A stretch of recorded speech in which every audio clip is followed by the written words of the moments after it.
하나님의 말씀은 사도행전 18장 1절에서 11절까지 말씀입니다. 교독하겠습니다. 그 후에 바울이 아덴을 떠나 고린도에 이르러 아굴라라 하는 본도에서 난 유대인 한 사람을 만나니 글라우디오가 모든 유대인을 명하여 로마에서 떠나라 한 고로 그가 그 안에 브리스길라와 함께 이달리아로부터 새로 온지라 바울이 그들에게 가매 생업이 같으므로 함께 살며 일을 하니 그 생업은 천막을 만드는 것이더라. 안식일마다 바울이 회당에서 강론하고 유대인과 헬라인을 권면하니라. 실라와 디모데가 마게도냐로부터 내려오매 바울이 하나님의 말씀에 붙잡혀 유대인들에게 예수는 그리스도라 밝히 증언하니 그들이 대적하여 비방하거늘 바울이 옷을 들면서 이르되 너희 피가 너희 머리로 돌아갈 것이요 나는 깨끗하니라. 이후에는 이방인에게로 가리라 하고 거기서 옮겨 하나님을 경외하는 디도 유스도라 하는 사람의 집에 들어가니 그 집은 회당 옆이라. 또 회당장 그리스보가 온 지방과 더불어 주를 믿으며 수많은 고린도 사람도 듣고 믿어 세례를 받더라. 밤에 주께서 환상 가운데 바울에게 말씀하시되 두려워하지 말며 침묵하지 말고 말하라. 내가 너와 함께 있음에 어떤 사람도 너를 대적하여 해롭게 할 자가 없을 것이니 이는 이 성중에 내 백성이 많음이라 하시더라. 함께 읽겠습니다. 1년 6개월을 머물며 그들 가운데서 하나님의 말씀을 가르치니라. 아멘. 오늘도 내 하나님 되시기를 부끄러워하지 아니하시는 우리 하나님 아버지를 찬양합니다. 아멘. 지난주 말씀 사도행전 17장 31절이었습니다. 이는 정하신 사람으로 하여금 천하를 공의로 심판할 날을 작정하시고 이에 그를 죽은 자 가운데서 다시 살리신 것으로 모든 사람에게 믿을 만한 증거를 주셨음이니라 하니라. 아멘. 자, 우리 다 같이 한번 화면 띄우지 마시고 우리 구역 외우셨죠? 우리 주일날 구역 예배하시는 구역들은요, 아마 외우기가 쉽지는 않을 테지만 주일날 구역 예배 하시더라도 한 주간 내내 여러분 구역장님, 권사님들 계속 우리가 새벽 만나의 끝에 또 붙이지 않습니까? 붙이면 꼭 한 번씩 읽어주십시오. 얼마나 이게 은혜가 되는 말씀, 능력의 말씀인지 몰라요. 저는 이번 내내 경험했습니다. 우리 안 보고 이는 정하신 사람으로 하여금 시작. 이는 정하신 사람으로 하여금 천하를 공의로 심판하는 날을 작정하시고 이에 그를 죽은 자 가운데서 다시 살리신 것으로 모든 사람에게 믿을 만한 증거를 주셨음이니라 하니라. 아멘. 저도 계속 버벅거리는데 매일 읽고 매일 외워도 쉽지 않습니다. 얼마나 능력 있는 말씀인지 몰라요.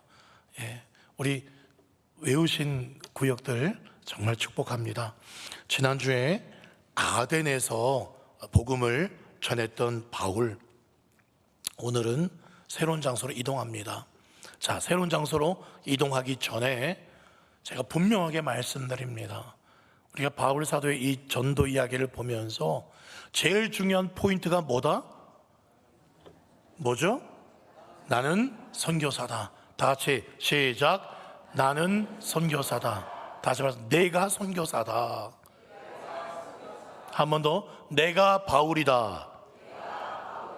그런 마음으로 보지 않으면 사도행전 읽을 필요가 없어요. 바울만 그렇게 하시는 게 아니라고 말씀드렸죠. 바울은 이렇게 선교할 사람이 아니에요. 완전히 죄인 중에 괴수였고 교회를 핍박하던 사람이었어요. 그런데 하나님의 특별한 섭리와 은혜로 예수 그리스도를 만남으로 그가 변화가 되었어요. 바울을 쓰시면 저와 여러분도 바울처럼 더 능가하게 주님께서 쓰실 줄 믿습니다. 아멘. 여러분 그렇게 말씀 보셔야 돼요. 그냥 또 다른 성경 이야기 듣는구나, 절대 그렇게 보시면 안 돼요. 내가 이렇게 하라는구나, 그렇게 말씀 보시기를 바랍니다. 아멘. 자, 지난주에 아덴에서 복음 전했고 지금 조금 내려왔어요. 그 지역이 고린도입니다. 고린도가 어디냐? 지도 한번 띄워주세요. 자, 저게 2차 전도 여행 루트거든요. 저기 빨간색 동그라미, 저기가 고린도예요. 바로 저기 고린도 오른쪽 위에 조그만 점 있죠? 저기가 아덴이었습니다. 지난주 아테네죠, 아테네. 거기서 조금 내려와서 지금 고린도에 이르렀다라고 말씀하고 있어요. 그런데 여러분, 저 고린도는요 어떤 특징이 있냐면 항구 도시고요. 저 북쪽이 마게도냐라고 하고 저 밑에 쪽을 아가야 지방이라고 하는데, 마게도냐 아가야, 저 그리스 전체에서 가장 타락한 도시예요. 얼마나 타락했냐면 고대의 라스베가스라고 할 수 있고요. 여기에는 정말 사진 한번 더 띄워주시겠습니까? 네, 예, 저기가 고린도를 제가 갔었을 때 기념으로 찍었습니다. 저 때는 좀 많이 살이 좀 빠졌던 것 같네요. 제가 지금 보니 좀 그렇네요. 멀리서 보니까. 네, 한 번 더 가면 또 빠질지 모르겠습니다. 그런데 저기가 뭐 어디냐면 아폴론 신전이에요. 아폴론 신전, 고린도에 있는데요. 저기는 저 신전에서 여자 사제들이 약 1,000명 있었어요. 1,000명의 여자 사제들이 신전에서 제사들이 오는 남자들과 성관계를 맺습니다. 그게 제사예요. 그리고 이 고린도에는 그런 음란의 신이 얼마나 강력했는지, 그리스 신으로는 이름으로는 아프로디테, 이게 로마 이름으로는 비너스입니다. 그 여신을 또 숭상하던 그런 도시였습니다. 그러니까 얼마나 전적이 퇴폐적이고요, 방탕했는지 모릅니다. 오죽하면 그 아가야 지방에서 그런 말이 있어요. 이런 방탕한 사람, 정말 저질이다. 그를 어떻게 말하냐면, 아유 고린도 같은 사람, 고린도 같은 사람, 그렇게 표현했어요. 그게 대명사였습니다. 정말 저질이고 방탕하고 구제불능, 그게 고린도 사람이라는 뜻이었습니다. 그런데 우리의 슈퍼 사도, 사도 중에 사도, 능력의 사도, 사도 바울이 이 고린도 땅에 딱 도착했을 때, 그때 어떤 마음이었는지 아십니까? 야, 이 타락한 도시 내가 또 한번 복음을 한번 정복해 보리라, 그런 마음이었을까요? 아니에요. 어떤 마음이냐면, 고린도 전서에 고린도 교회 나중에 세워지고 그 고린도 교인들한테 그때 내가 처음 고린도 땅을 방문했을 때 내 마음이 어땠는지 아니? 이랬었어 라고 이렇게 글을 써요. 고린도전서 2장 3절. 내가 너희 가운데 그때 처음 거할 그때에 얼마나 내가 약하고 정말 두려워하고 심히 떨었었어. 그렇게 처음 심경을 이 고린도 교회에게 설명을 해요. 아니, 다른 사람이면 몰라. 사도 중에 사도, 슈퍼 사도 바울이 이런 이야기를 하다니요. 이렇게 약해 빠진 모습을 보이다니요. 안 믿기죠? 그런데 조금 생각해 보면 이해가 돼요. 바울이 지금 원래 아시아에서 전도하려다가 하나님께서 환상 가운데 유럽으로 건너오라 해서 빌립보에 도착했어요. 빌립보에서 얼마나 많이 맞았는지 몰라요. 감옥에 갇혔지 않습니까? 그리고 겨우 풀려났습니다. 그리고 내려왔어요. 데살로니가에 갔을 때 거기서 또 쫓겨납니다. 3주밖에 있지 못했어요. 쫓겨나고요. 또 베레아도 거치기도 하고, 그 다음에 또 어디도 거칩니까? 아덴, 지난주에 아덴 거쳤어요. 아덴에서는 우상이 굉장히 많았죠. 그래서 변론 열심히 했어요. 그런데 성과가 별로 없었어요. 얼마나 낙심된지 몰라요. 몸도 지치고 마음도 지친 상태에서 고린도에 도착을 한 겁니다. 고린도에 딱 도착해 보니까 사람들이 입고 다니는 옷이라든가 분위기가 지금 이게 이때까지 이 유럽 지역을 돌아다니는 곳 중에 최악인 거예요. 구약에 나오는 소돔과 고모라와 같은 정말 그런 도시인 게 뻔히 보이는 거예요, 바울이. 그래서 안 그래도 지금 몸도 마음도 너무 지쳐 있는데 여기 이런 모습 보니까 솔직하게 내가 그때 고린도에 처음 왔을 때 마음은 너무너무 내 마음이 약해 있었고 몸도 약해 있었고 심히 떨었다. 내가 좀 뭘 더 이상 할 수 있을까? 내가 더 이상 뭘 할 수 있을까? 이제 안디옥으로 다시 돌아가야 되나? 그런 마음이 있었다는 거예요. 그래서 여러분 그런 마음이 들죠. 아니 그래도 바울 하면 성령 충만의 대명사고 능력 행하고, 아니 이럴 수가 있나? 실망스럽습니까 여러분? 여러분 지금 바울이 이렇게 고린도에 와서 두려워하고 더 이상 소망이 없어, 난 못해, 이렇게 생각하는 게, 이날 보니까 바울이 새벽기도 빼먹었구나, 말씀 안 읽었구나, 그래서 성령 충만하지 않아서 이렇구나, 이러면 그럴까요? 그렇지 않아요. 예수님을 열심히 믿어도, 새벽기도도 열심히 하고 전도도 열심히 하고, 정말 성령님이 나와 함께 하시는 것을 믿음에도 불구하고 바울처럼 낙담이 찾아올 때가 있어요. 감당할 수 없는 일이 갑자기 터져요. 전화가 옵니다. 갑자기 여보, 우리 애가 지금 갑자기 지금 중환자실에 들어갔어. 갑자기 아내에게, 남편에게 중병이 찾아오고 사고가 나고 재정적인 문제가 생기고, 나는 열심히 기도도 열심히 했고 교회도 열심히 나가고 있는데 갑자기 너무 감당할 수 없는 상황이 닥치면 갑자기 공황장애가 오기도 합니다. 여러분 역사상 최고의 설교자가 누구로 꼽히냐면 찰스 스펄전이라는 목사님이 있어요. 영국에 1800년대 후반의 분인데, 이분이 2만 명 앞에서 설교했습니다. 그만큼 성대도 쩌렁쩌렁하고요. 그런 분이 평생에 어떤 병이 있었냐면 우울증이 있었습니다. 우울증이 있었어요. 물론 어떤 사건이 있었어요. 교회가 사람들이 너무 그 목사님 설교를 잘하니까 설교 듣고 싶어서 많이 몰려와서 돌아가다가 몇 명이 사람에 깔려서 죽는 일이 발생하고 몇 가지 그런 일 때문에 이분이 순간 지금으로 치면 공황장애쯤 될 것 같아요. 그런 병이 있었어요. 그렇게 은혜 충만한 사람이. 우리나라에 제가 참 좋아하는 목사님인데요, 혹시 만나교회 김병삼 목사님 아마 아시는 분이 있을 겁니다. 참 인상이 푸근해요. 이렇게 머리숱도 많지 않으시면서 꼭 옆집 편한 우리 아재 같고 삼촌 같고 정말 그런 설교도 참 은혜롭습니다. 근데 그분이 어떤 병이냐면 공황장애가 있어요. 설교하다가 갑자기 앞이 캄캄해진대요. 식은땀이 흐른대요. 실제로 영국에서 집회할 때도 그런 걸 종종 경험을 했다고 이야기를 제가 설교 중에 들었습니다. 이게 얼마나 아이러니합니까? 우리는 그분 설교 들으면서 정말 은혜 받는데 본인은 갑자기 공황장애가 찾아요. 설교 중에. 찰스 스펄전 우울증이 있어요. 바울도 사람입니다. 그렇게 숱한 고난당하고 최악의 도시 고린도 오니까 그런 거예요. 여러분 보시기에 저는 아주 멀쩡해 보이죠? 고래 심줄을 갖고 용가리 통뼈처럼 생겼지만 여러분 저도 많이 흔들릴 때가 있습니다. 혈액형을 다 믿지 않지만 저도 소심한 A형이에요. 그래서 조그만한 좀 상처받을 말하면 한동안 그 말을 계속 묵상하고 있고 털어내고 그러지 못하는 면이 있어요. 여러분 바울도 마찬가지예요. 사람이에요. 그렇게 고난 당하다가 아덴 거쳐서 여기 왔는데 진짜 앞에 도시들보다도 더 최악의 도시인 거예요. 그러니 두려웠던 거예요. 하나님 나 더 이상 자신 없어요. 나 이제 그만할래요. 나 돌아가고 싶어요.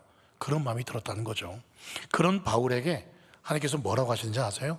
야 바울, 너답지 않게 왜 그래 갑자기? 너 능력의 사람이잖아. 너 지나간 사람 만지게만 해도 죽은 사람도 낫기도 하고 그랬잖아. 너 왜 그래 너답지 않게 갑자기? 그러지 않아요. 하나님께서 두려워하고 떨고 지쳐있는 바울에게 선물을 주십니다. 위로의 선물을 주세요.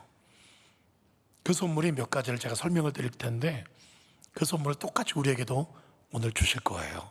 자, 그 선물이 뭐냐면 2절 말씀이에요. 2절, 아굴라라는 본도에서 난 유대인 한 사람을 만나게 되고, 파란색만 볼게요. 그 안에 브리스길라를 만납니다. 부부인데요, 남편은 아굴라, 부인은 브리스길라입니다. 근데 이 사람들이 어디서 왔냐면 이탈리아로부터 왔죠. 이탈리아를 말합니다. 이탈리아, 정확히 말하면 로마에서 지금 어디로 왔다고요? 지금 바울이 도착한 어디에? 고린도에 와 있었던 거예요. 그리고 이 사람들이 바울과 만났는데, 이 아굴라와 브리스길라를 좀 설명을 해드리면, 이 사람들은 원래부터 예수를 믿는 사람들로 알려져 있습니다. 로마에 있었던 사람인데 어떻게 예수를 믿고 있었죠? 아직 바울이 로마까지 간 적도 없는데 어떻게 예수를 믿었을까요? 오순절날, 남편 아굴라가 유대인이거든요. 유대인 남자들은 반드시 1년에 3차례 예루살렘에 가서 함께 제사를 드려야 됩니다. 언제 왔었냐면 오순절날, 아마 이 아굴라와 브리스길라가 함께 제사 드리러 왔다가, 그때 베드로의 설교를 듣고 3,000명이 회개할 때 아마 그 3,000명 중에 이 부부가 있지 않았을까. 그래서 예수를 믿고, 이제 본업이 또 로마에 있으니까 다시 이탈리아 로마로 돌아가서 또 일을 하면서 계속 믿음을 지키고 있었던 거죠. 근데 그들이 갑자기 이탈리아에서 추방을 당하게 됩니다. 배경은 길지만 짧게 설명드리면, 그 로마 안에도 유대인들이 살았어요. 지금도 전 세계에 유대인들이 있듯이 고대에도 유대인들이 전 세계에 흩어져 살고 있었습니다. 근데 유대인들이 그 로마 한복판에서 소란을 피우니까 그 로마 황제가, 야, 유대인 출신들 다 나가. 그래가지고 원래 부인 브리스길라는 로마 시민권이 있었어요. 유대인이 아니었지만 남편이 유대인이었어요. 그래서 남편과 함께 쫓겨나게 되었고, 여차여차해서 와보니까 고린도였던 거예요. 그런데 하필 이 부부가 지금 지쳐있는, 정말 연약해서 떨고 있는 바울이 있는 그 고린도에 하필 먼저 와 있었어요. 이게 하필일까요? 떨고 있을 이 바울을 위해서 미리 하나님께서 이 부부를, 이 믿음 좋은 부부를 고린도에 보내신 줄 믿습니다. 하나님께서 이 바울에게, 떨고 있는 바울에게 선물로 준비하신 것이 바로 사람이었습니다. 사람. 알고 봤더니 이 부부도요, 어떤 일을 하고 있는 사람이었냐면 3절 보세요. 생업이 같았어요. 어떤 생업이냐면 천막을 만드는 것이었습니다. 여러분, 바울하면 학자입니다. 똑똑한 사람이에요. 랍비 출신입니다. 그런데 유대인 남자들은 어렸을 때부터 한 가지 기술은 꼭 배운다 그래요. 바울이 고향이 다소라는 곳이었거든요. 이 다소는 가죽이 나는 곳이었습니다. 그래서 가죽으로 천막 만드는 그런 일들을 많이 했거든요. 거기 다소 출신이어서 이 바울도 어렸을 때부터 천막 만드는 기술도 가지고 있는 엘리트였죠. 그래서 여기 고린도에 와서 힘 빠져 있는데, 한 부부가, 믿음 좋은 부부가, 아니 아무도 없는 줄 알았는데 거기에 하나님이 예비하신 믿음 좋은 부부가 있었던 거예요. 그리고 내가 하는 그 일과 똑같은 천막 만드는 일을 하는 거예요. 같이 동업하면서, 같이 교제하면서, 그렇죠? 서로 힘을 북돋아주면서 위로하면서 그렇게 힘을 얻은 거죠. 여러분, 얼마나 이 부부가 바울에게 큰 위로와 힘이 되었는지, 이때만, 고린도에 있을 때만이 아니라 바울이 가는 곳마다 이 부부가 따라다녀요. 먼 훗날 바울이 이 부부를 이렇게 표현합니다. 로마서 16장 3절 말씀에, 나의 동력자들인 브리스가 아굴라에게 분한하라. 그리고 16장 4절에는 이 부부는 내 목숨을 위하여 자기들의 목까지 내놓을 정도로 그렇게 나를 사랑하고 나를 믿고 따라준 사람들이다. 나뿐만이 아니라 이방인의 모든 교회들도 이들에게 감사할 정도로 교회를 위해서 헌신한 그런 부부다라고 그렇게 칭찬을 하고 있어요. 심지어는 바울이 죽기 직전에 썼던 디모데후서, 죽기 직전까지 뭐라고 한지 아세요? 디모데후서 4장 19절, 브리스가와 아굴라 그들에게 문안하라. 그들의 은혜를 잊지 마라. 그렇게 말하고 있어요. 하나님이 예비하신 첫 번째 선물은 이런 믿음의 사람이었습니다. 그런 사람들과 만나서 일을 하면서 힘이 났잖아요, 바울이. 그래서 어떻게 합니까? 처음에는 도착하자마자 떨고 떠나려고 그랬는데, 이 믿음의 선물, 이 사람들과 만나고는 18장 4절 말씀에 이제 안식일마다 회당에 들어가서 열심히 강론합니다. 유대인과 헬레나에게 권면해요. 누구를? 예수를, 복음을 권면합니다. 예수는 그리스도다. 어디서 바울에게 힘이 났는지 그렇게 떨던 사람이 떨지 않고 안식일마다 가서 복음을 전하는 거예요. 바울에게는 이 부부가 그런 사람이었어요. 여러분 보면 그런 사람들 있잖아요. 만나기만 하면 힘이 나는 그런 사람들이 있어요. 목사인 저도요, 만나면 참 힘이 되는, 목사가 위로를 줘야 되는데 오히려 제가 그분 보면 위로가 되고 힘이 되는 그런 성도님들이 있어요. 여러분도 그렇잖아요. 여러분도 만나면 참 힘이 되는 그런 목사님 있잖아요. 없다 해도 있다고 하세요. 없더라도 있다고 하세요. 예. 하나님께서 바울이 힘들고 지쳐 있을 때 선물로 이런 신실한 사람들을 준비해 주셨어요. 한번 여러분 따라해 보시겠습니까? 내가 선물이다. 옆에 있는 분들에게 한번 이렇게 말씀해 보세요. 내가 당신의 선물입니다. 한 번 더 이렇게 말씀했어요. 당신이 나의 선물입니다. 마지막으로 목사님이 저의 선물입니다. 아유, 감사합니다. 예. 1부 때 어떤 분은 목사님이 이렇게도 하신 분이 있었는데 2부 때는 하여튼 감사합니다.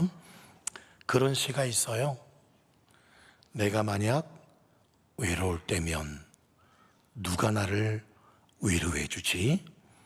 정답이 뭡니까? 여러분. 그렇습니다. 여러분이에요. 여러분이 선물입니다. 저도 목회하다가 힘들고 지쳤을 때요, 제가 어느 교회 성도 보고 위로받겠습니까? 남목교회 성도들 보면서 제가 위로받겠습니까? 울산교회 성도 보고 위로받겠습니까? 누구 교회 보고 위로받겠습니까? 갈릴리 교회. 아멘. 저의 위로는 여러분이기를 소망합니다. 그러니까요, 힘들고 지친 영혼에게 하나님께서 주신 선물은 바로 사람이에요. 바로 여러분의 구역원들이 선물이에요. 그리고 조금 있으면 원래 하잖아요. 우리 전도회 식구들, 그분들이 선물이에요. 선물입니다. 우리 성가대 식구들도 선물이에요. 서로가. 그렇게 우리 교회 내가 선물이고 당신도 선물이고 목사님도 선물이고 선물들이 넘쳐나는 교회 되기를 축복합니다. 아멘. 자, 그런데요, 하나님이 이 아굴라 브리스길라만 바울에게 선물로 준비한 게 아니에요. 정말 힘들고 지쳐있는 이 바울에게 또 누가 찾아오냐면 5절 말씀 보세요.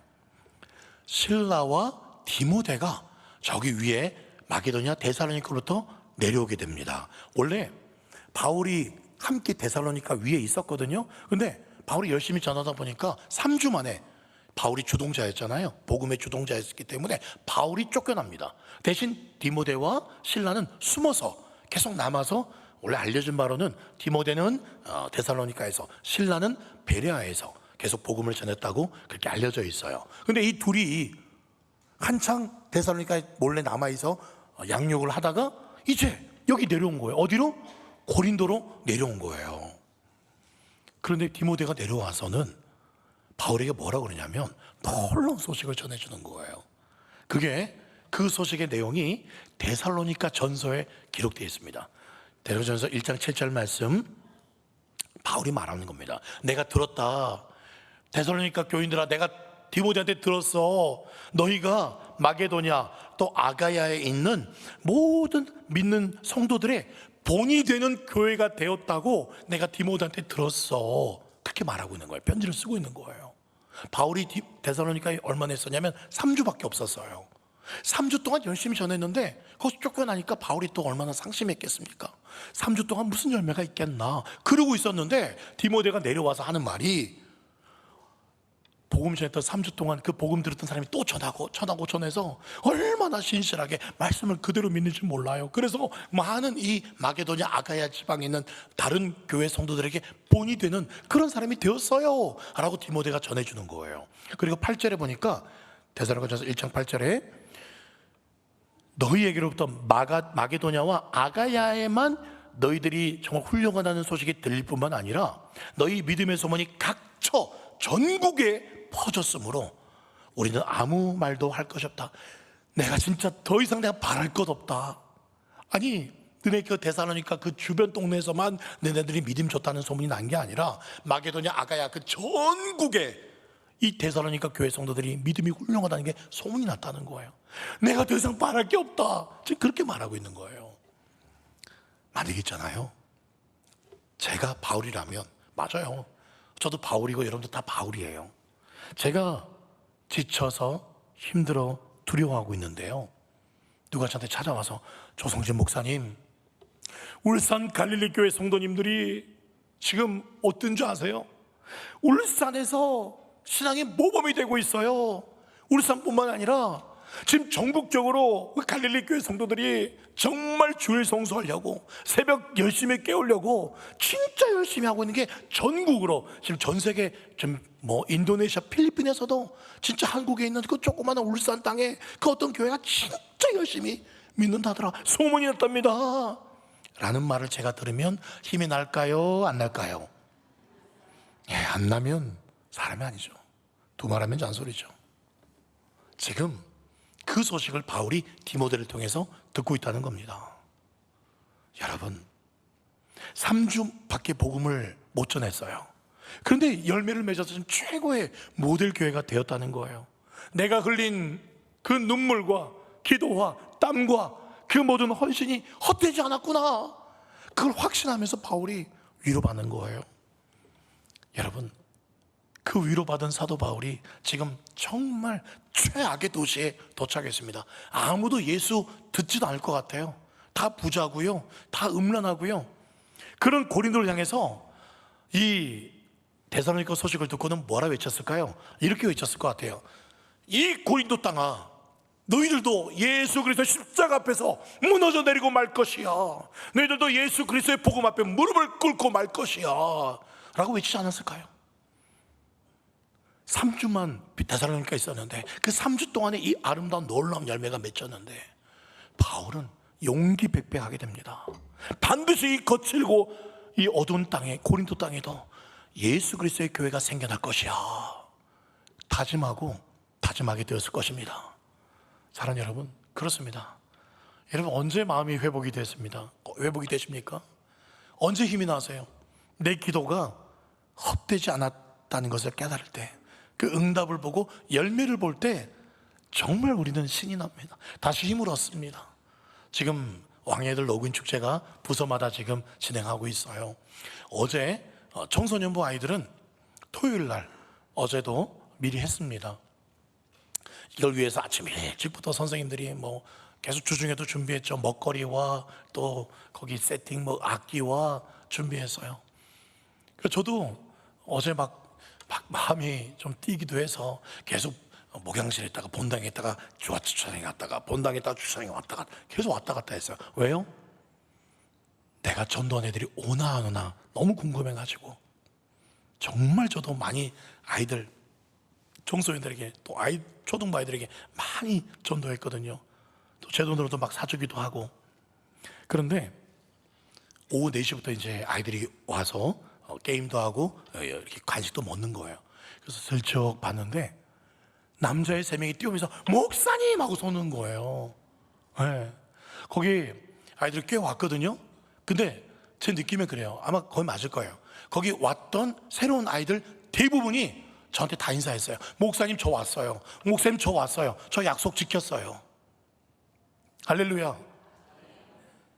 그래서 애들이 막 손을 이렇게 Hey brother, brother, brother 그러면서 왔어 하면서 이렇게 악수하고 안고 그랬어요. 얼마나 기뻤는지 몰라요. 너희들 여기 있는 거 마음껏 다 먹어, 마음껏 다 먹어. 근데 먹지를 못하더라고요. 게임을 해야 그 코인이 있거든요. 애들한테 전도할 때는 와서 그냥 먹으면 돼 그랬는데, 아이들이 그 전도한 애들이 와서 목사님 이거 게임을 해야 주는데요. 아, 그렇고 나도 몰랐다. 이거 청소년이랑 소통이 안 돼가지고 그냥 다 공짜로 준 줄 알았는데, 물론 이제 게임하면서 더 친해지려고 한 거였죠. 그래서 그 아이들, 또 중학생, 고등학생들, 여자애들, 남자애들 그렇게 하는 모습 보면서 얼마나 힘이 됐는지 몰라요. 지난번에 제가 옹고집 찬방 그 반짝한 옆에 야채 채소 가게 아주머니 이야기했죠. 길 건너에서 원래 늘 보는 둥 마는 둥 그거 두고 가서 막 이렇게 하시던 그분이 길 건너에서 어떻게 했다고요? 지난번에 저 여기 있어요 라고 이렇게, 그렇죠? 길 건너에서 그렇게 반갑게 하셨던 그분 이야기를 드렸잖아요. 예. 며칠 전에 제 아내가 또 그분 전도 대상자니까 거기 또 채소 사려고 일부러 그 집 갔죠. 근데 아주머니가 거기 계셨어요. 그래서 아내가 또 말을 걸면서 그 아주머니에게 그랬대요. 저는 여기 갈릴리 교회 사모라고, 혹시 제 남편이 누군지 아시냐고. 제 남편이 그렇게 덩치 있고 이렇게 하니까 그 아주머니 하는 말이, 알지, 내가 얼마 전에 이렇게 손도 흔들어 줬는데, 그러시는 거예요. 그 아주머니가 자기가 나한테 이렇게 손 흔들어 준 걸 다 기억하고 있는 거예요. 저는 그때 한번 그냥 기분 삼아 흔들어 준 게 아니라 그거 진짜 마음을 열었다는 거예요.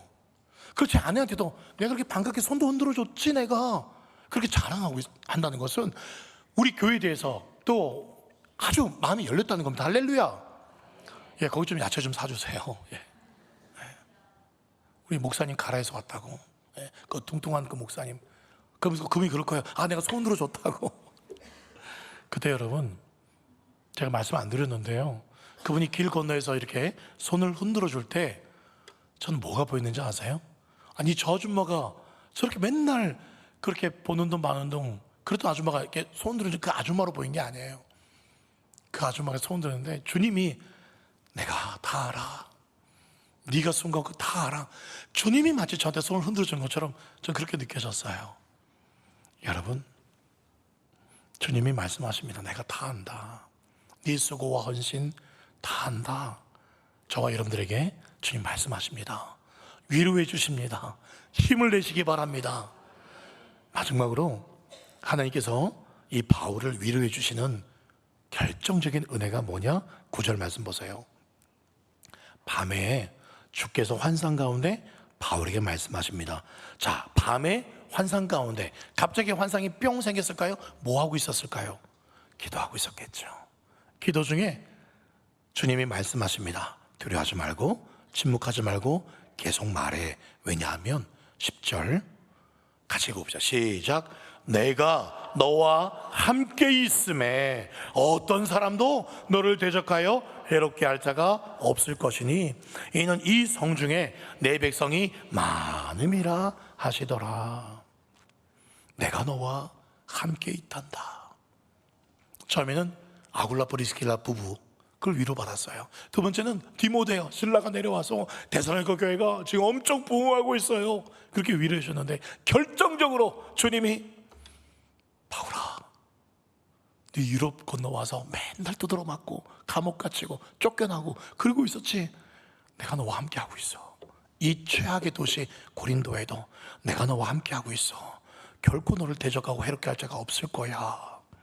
이 성중에 내 백성이 많아. 여러분, 그러고 보면 우리 성경에 보면 수많은 믿음의 사람들 대부분이 그래요. 여호수아, 모세가 죽었지 않습니까? 그때 주님 뭐라고 하십니까? 내가 너와 함께 있단다. 두려워하지 마, 놀라지 마, 내가 너와 함께 할 거야. 형 에서가요, 이 야곱 동생을 죽이려고 했지 않습니까? 동생이 형의 축복을 가로채버렸지 않습니까? 도망가는 중에 한 들판에서, 정말 소망 없는 들판에서 외로워, 무서워, 그리고 잠이 들었는데, 근데 그곳에서 어떤 일이 벌어져요? 15절 말씀, 창세기 28장 15절 말씀. 내가 너와 함께하고 있단다. 야곱아, 네가 어디로 가든지 너를 지켜주며 너를 이끌어 이 땅으로 돌아오게 할 거야. 너를 떠나지 않을 거야. 그렇게 형이 무서워서 들판에서 나는 이제 끝났어 하고 있던 야곱에게 주님이 너와 함께하고 있다니까 어떻게 변합니까? 28장 16절 말씀에 야곱이 잠이 깨어서 말합니다. 여호와께서 과연 여기 계시군요. 아무것도 없는, 보이지도 않는 이 들판의 사막 가운데 주님이 함께 계시는군요. 그래서 그 사막, 그 들판을 뭐라고 말합니까? 17절 말씀에 하나님의 집이다, 하늘의 문이다. 그래서 19절 말씀에 그곳 이름을 뭐라고요? 19절 베델, 벳은 집이란 뜻이에요. 베들레헴도 레헴의 빵이란 뜻이거든요. 빵의 집. 벳엘, 하나님의 집. 아무것도 없는 들판인데요, 소망이 없는 땅인데요, 근데 거기에 하나님이 함께 하신다니까 거기가 하나님의 집이 되는 겁니다. 아무 소망이 없고 두렵고 떨리는 그곳에 주님이 내가 너와 함께 했다면 거기가 천국인 줄 믿습니다. 그곳이 하늘나라인 줄 믿습니다. 주여, 오늘도 주님이 나와 함께 하시는구나, 그런 마음의 확신이 오면 삶의 모든 게 다 달라 보입니다. 문제 때문에 스트레스 받는 게 아니라 문제 앞에 웃게 됩니다. 하나님 이거 어떻게 풀어주실까, 어떻게 풀어주실까, 웃음이 납니다. 하나님이 함께 하시는 게 믿어진다면. 그런데 문제가 있죠. 목사님, 늘 제가 드리는 말씀이에요. 그런데 그 주님이 정말 나와 함께 하시는지 잘 모르겠어요. 그 주님을 어디 가야 내가 만날 수 있는지 내가 모르겠습니다. 그런 분들이 있을 겁니다. 그렇죠?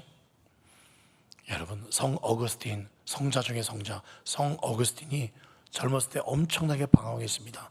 타락했습니다. 그리고 나중에 예수님을 진짜 정육적으로 만나고 고백록이라는, 참회록이라는 책을 써요. 그 책에다가 어떤 내용을 쓰면 이런 내용을 씁니다. 내가 정말 방황하며 하나님을 알지만 하나님을 만나지 못해 내가 방황하고 돌아다닐 때 알고 보니 그때에도 주님은 바로 내 곁에 계셨다라는 기록을 썼습니다. 여러분, 주님이 나와 함께 잘 모르겠어요 라는 분이 계십니까? 여러분, 그런 생각이 들 때도 주님은 여러분과 함께 계십니다. 내가 느끼지 못하고 주님의 음성이 들리지 않는 것 같아도 주님은 여러분 안에 계십니다. 여러분과 함께 하십니다. 제 말이 아닙니다. 주님께서 임마누엘 하시겠다고, 떠나지 않겠다고 주님이 약속하신 것입니다. 여러분, 결정적인 증거가 있잖아요. 이미 이 예배당에 오신 것 자체가 주님이 여러분과 함께 하시니, 주님이 여러분을 인도하셨기 때문에 오신 줄 믿으시기 바랍니다. 성령 충만이요, 다른 게 아니에요. 주님이 나와 함께 하신다는 게 믿어지는 거, 그게 성령 충만이에요. 주님이 나와 함께 하신 것 때문에 그냥 그것 때문에 행복하면 그게 성령 충만이에요. 여러분, 뭐 대단한 교회, 뭐 위대한 신앙, 다른 게 아니에요. 정말 주님이 우리와 함께 하시는구나, 그게 믿어지는 교회가 대단한 교회고요, 그게 믿어지는 신앙이 위대한 신앙이고 성령 충만이에요. 주님이 나와 함께 하시는구나, 그것으로 충분하고 그것으로 행복합니다. 그게 성령 충만이에요. 그리고 바울에게 이제는 비전을 보여주십니다. 뭐라고 보여주십니까? 18장 9절 말씀, 두려워하지 말고 침묵하지 말고 이제 마음껏 말해, 마음껏 말해. 왜요? 10절, 이 성 중에 내 백성이 많아. 네가 봤을 때 소망 없는 소돔과 고모라 땅 같지? 아니야, 이 성 중에 내 백성이 많아. 마음껏 말해 라고 말했습니다.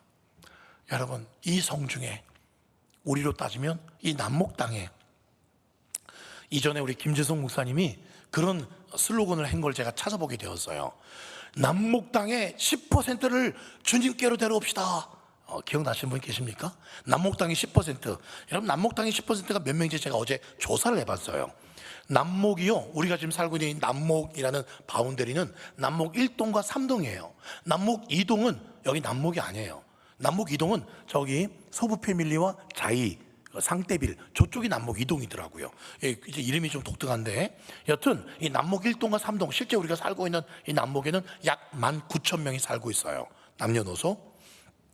그런데 우리 남목 2동, 소부 패밀리, 뭐 자이, 상대빌에서도 우리 성도들이 오고 계시기 때문에 그분들은, 거기는 이동에서는 26,000명, 그러니까 남목 1, 2, 3동 다 합하면 약 한 45,000명, 4만여 명이 살고 있습니다. 자, 그 중에 10%면 4만여 명에 10%면 몇 명입니까? 4,000명. 4,000명을 그리스도께로. 네, 이게 가능할까요? 자, 생각해 보니까 아멘. 전 어제 설교 준비하면서 아이고 무리다 무리, 그런 생각했는데 4,000명이면은요, 숫자가 중요한 건 아니지만 울산서 거의 제일 큰 교회가 되는 거예요. 네. 믿음이 너무 좋으신 분들이 지금 계십니다. 전도 하셔야 됩니다, 그렇게 아멘 하신 분들은. 그런데 제가 계산을 해봤어요. 우리 지금 어르신들, 장년들이 출석이, 재적은 많은데요, 출석이 한 400명 내외 출석을 하고 계세요. 출석이, 거기다가 아이들까지 다 합하면 한 550명 정도가 출석해요. 한 500여 명이라고 치고요, 지금 우리 남북 1, 2, 3동 4,000명을 목표로 한다. 4,000명, 아이고 무리인데 이러면 이거 4,000명 되겠나 싶은데, 우리가 지금 한 500여 명이라면 1인당 몇 명씩만 전도하면 4,000명이 되는 거예요? 1인당 5, 8에 4,000명 되니까 1인당 8명씩만 전도하면 4,000명이 되는 거예요. 4,000명이 억수로 멀고 불가능하다고 생각했거든요. 근데 1인당 8명씩만 전도하면 돼요. 에이? 별거 아니네? 이렇게 간단할 수가 없는 거예요. 1인당 우리가 8명이 아니라 1인당 한 80명씩만 전도하면 울산 절반을 전도할 수 있어요. 할렐루야. 이게 생각하면 별거 아닌 거예요. 1인당 한 100명씩만 전도하면 우리가 울산 절반 전도할 수 있습니다. 별거 아니네 이거. 1인당 8명만 하면 울산에서 제일 큰 교회 됩니다. 큰 교회가 중요한 게 아니죠. 간단하다는 겁니다. 근데 생각해 보니까요, 우리 교회는 꽃바위에서도 오지 않습니까? 그리고 북구에서도 오십니다. 다운동에서도 오시고요, 심지어 경주에서도 오십니다. 그것뿐입니까? 스리랑카에서도 오고 베트남에서도 오고. 존 웨슬리가 뭐라고 선포했습니까? 전 세계가 우리 교구다. 따라하겠습니다. 전 세계가 갈릴리 식구다. 아멘. 아멘. 우리가 멈추지 않고 계속 바울에게 멈추지 마. 내가 너와 함께 하잖아. 브리스길라 아굴라 보내줬잖아. 디모데를 통해서 네가 데살로니가 한 거 이런 열매가 있잖아. 멈추지 말고 계속 말해. 이 성 중에 내 백성이 많아. 할 수 있어. 여러분, 우리도 계속 오늘 왕의 아이들 로그인 축제뿐만 아니라 하반기에도 매일매일 멈추지 않고 계속 이야기하면 이 남목 땅에, 울산 땅에, 우리나라의 전 세계에 예수 그리스도의 부르고 푸른 계절이 우리 갈릴리 교회를 통해서 이루어질 줄 믿습니다. 여러분, 아직 가정에도, 여러분 집안에도 백성이 있어요. 내 백성이 있다고 주님 말씀하십니다. 여러분 직장에도, 학교에도, 가는 곳마다 내 백성이 있다고 주님 말씀하고 있습니다. 우리가 말하면 돼요. 주님이 함께 하신다고 하셨잖아요. 주님의 때에 이루실 것입니다. 증거 2가지만 이야기하고 말씀 마치겠습니다. 그러면서 주님께서 내가 정말 이 고린도 변화시키나 안 변화시키나 바울아 잘 봐 하면서 2가지를 보여주세요. 첫 번째가요, 8절 말씀 보세요.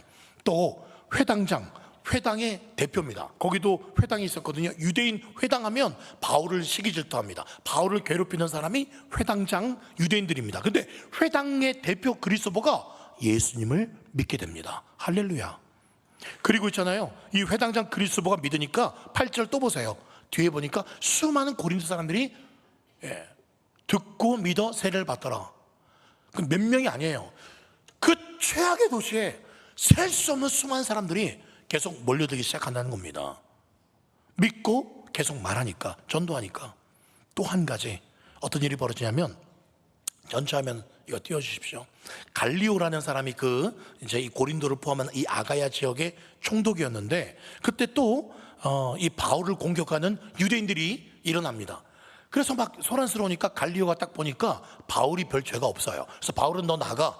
그래놓고 대표로 이렇게 소란스럽게 한 사람, 이 그리스도가 회당장이었는데 예수를 믿고는 회당장 자리를 던져버렸잖아요. 새로운 회당장이 생겼어요. 제일 밑에 말씀 보세요. 새로운 회당장의 이름이 뭐예요? 소스테네입니다. 그래서 이 소란한 거 보고는 이 갈리오라는 총독이 왜 이렇게 시끄러워? 바울 보니까 별 죄 없는데 바울 나가. 이게 소란스럽게 유대인 대표, 소스테네 너 나와. 소스테네를 두드러 팬 겁니다. 소스테네가 갑자기 매 맞은 거예요. 왜요? 10절 말씀에 뭐라고 했어요? 바울아 걱정하지 마. 내가 너 반드시 지켜줄 거야. 물론 빌립보에서는 감옥에 갇히고 데살로니가는 쫓겨났지만, 근데 거기서는 쫓겨나게 하는 게 나의 뜻이었지만 여기서는 내가 너 보호해 줄 거야. 분명히 말씀하셨거든요.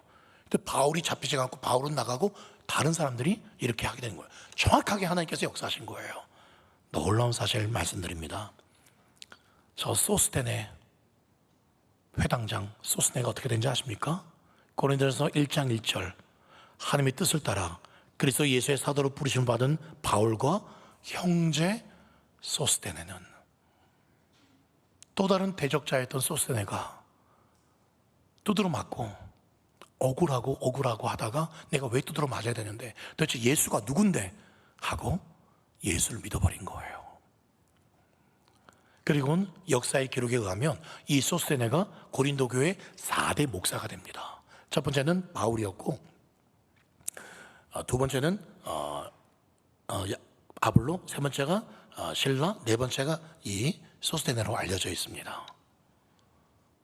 대적자들이 이렇게 온 겁니다. 믿게 되는 거예요. 증거입니다. 사랑하는 여러분, 말씀 맺습니다. 그런데 있잖아요, 이렇게 정말 신나더라고요. 말씀을 준비하는데 하나님께서 이렇게 역사하시는구나, 이렇게 역사하시는구나. 근데 현실은요, 어제 이제 또 나머지 남아있는 이 로그인 축제, 이거 과자 있잖아요. 이제 어제가 마지막 전도하니까 남은 거 제가 싹 싸들고 제가 만난 아이들에게 다 이제 전도하고 집에 가리라. 그 어제 토요일 밤에 다 그 싸들고 제가 집에 가는데 약간 부슬비가 내렸어요. 그래서 그런가 놀이터에 아무도 없어요. 자전거로 그 빈 놀이터를 한 바퀴 빙 돌고 집에 도착했어요.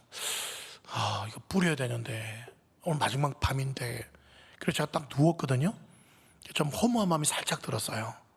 근데 오늘 아침에 딱 새벽에 이 자리에 서서 기도하는데 주님께서 뭐라 그러시냐면, 괜찮아, 내가 네 마음 다 알아.